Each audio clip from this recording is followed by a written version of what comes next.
But not everything vanishes. For 4chan is also famous for being a meme-generating machine, many of which leave the confines of this board to travel as fast as the internet will take them.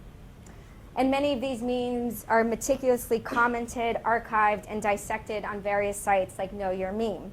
So for those that may not know, memes are viral images, videos, and messages that not only travel far and wide, sometimes out of control, but are under constant modification by users all over the world.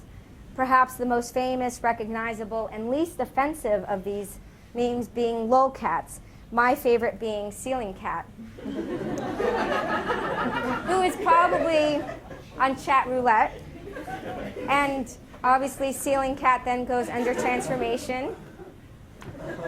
And so that's just an example of the ways in which these memes are always under modification. So the most famous of the boards, and one that's particularly good at generating memes, is the random board, B, which, as the name suggests, which is the random, is a reservoir of chaotic randomness where anything goes. On B, very little is morally sacred. Political correctness is not simply nowhere to be seen, but it's actively mocked. There's a lot of dark humor, racism, grotesque imagery, and it's a place where we might think of as one that actually generates and breeds trolls, although by no means it's the only place on the internet that breeds trolls. It is here where Anonymous, in the sense of the entity that went after Scientology, decided to unleash their collective fury to troll Scientology. I suspect that many here by now have at least an intuitive sense of what trolling is and know that they would not like to be the object of a troller's scorn.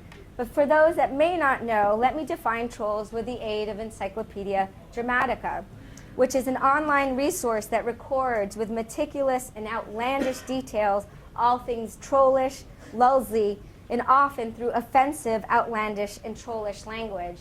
So it's a great document in the sense that content really meets form.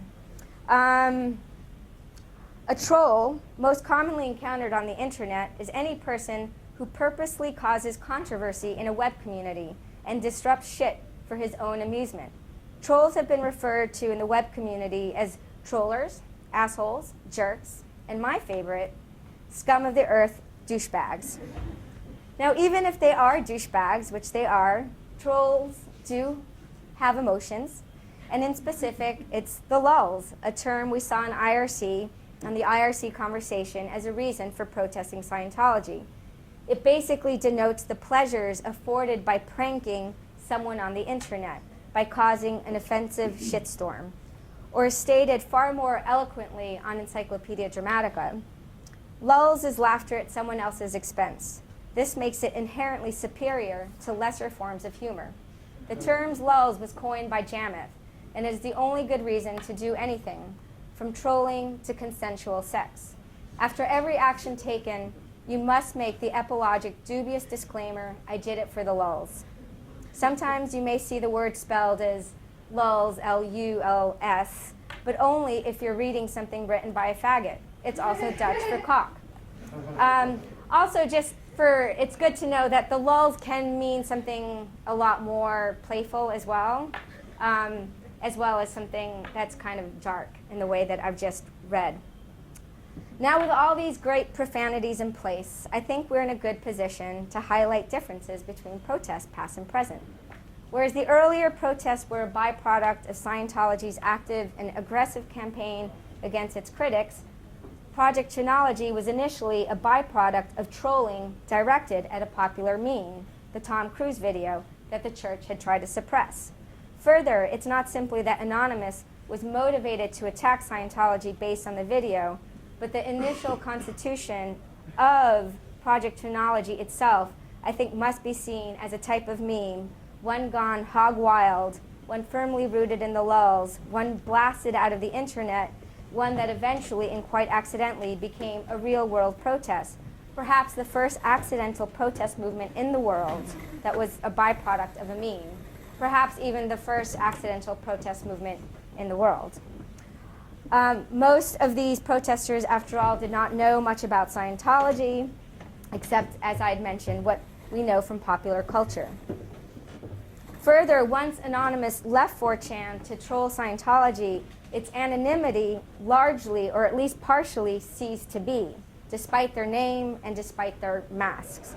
This was what was so brilliant about the protests. They were at least partially shielded from the church, who were taking high-definition photographs, and that's because I didn't have a very good camera. I couldn't take a high-definition photograph, but during the protest, the Scientologists were definitely taking pictures of Anonymous.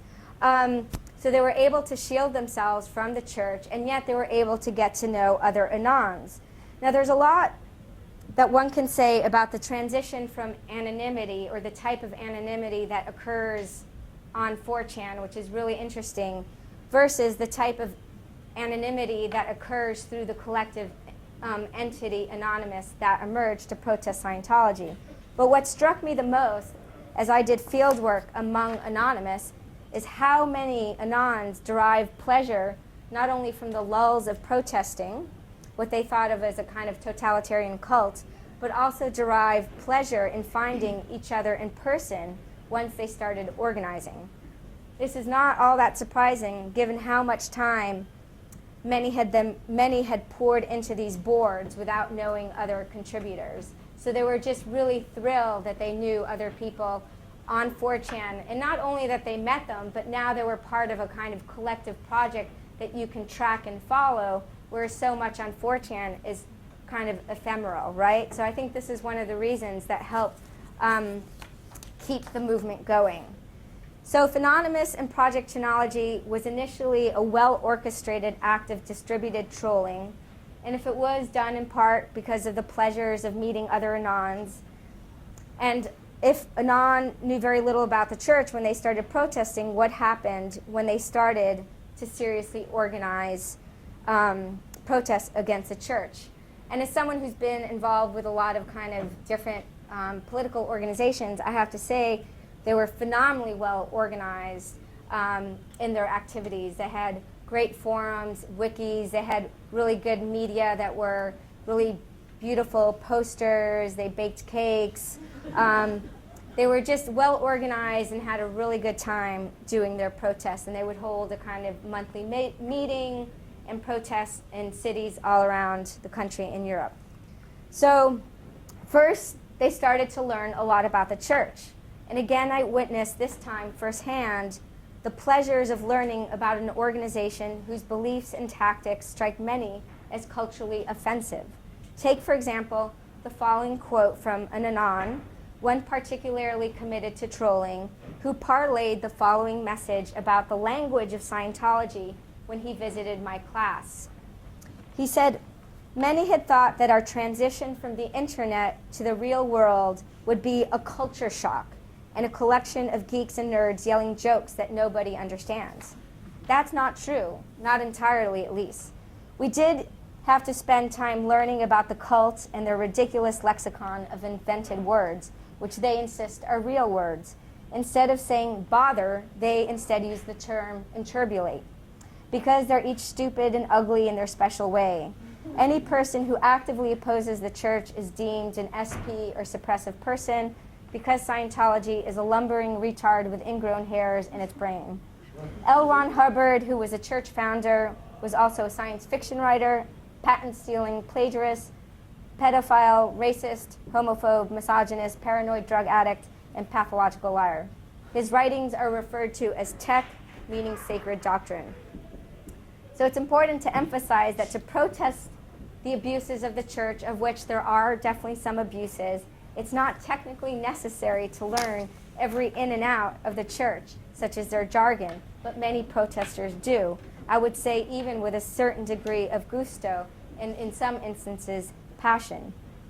It's also worth noting, and I'm sure it's quite obvious to everyone by now, when it comes to the language that Anonymous uses, it also is mired in esoteric language. It's swimming in a cultural soup of self-referential, opaque, dark humor. In fact, as someone who's had the opportunity to leaf through the giant Scientology dictionaries, because they're giant, filled with jargon, which is all very clearly defined, I can say with some degree of confidence that it's much harder to understand the language of trollers and anonymous. For with Anon and Encyclopedia Dramatica, where all their language, history, pranks, norms, rules are recorded, we don't simply have jargon, we have self-referential, obscure jokes, as well as what folklorists called argot, which functions primarily in three capacities: to encode technical expertise, create boundaries between insiders and outsiders, and to maintain secrecy. And I'm going to have to stop.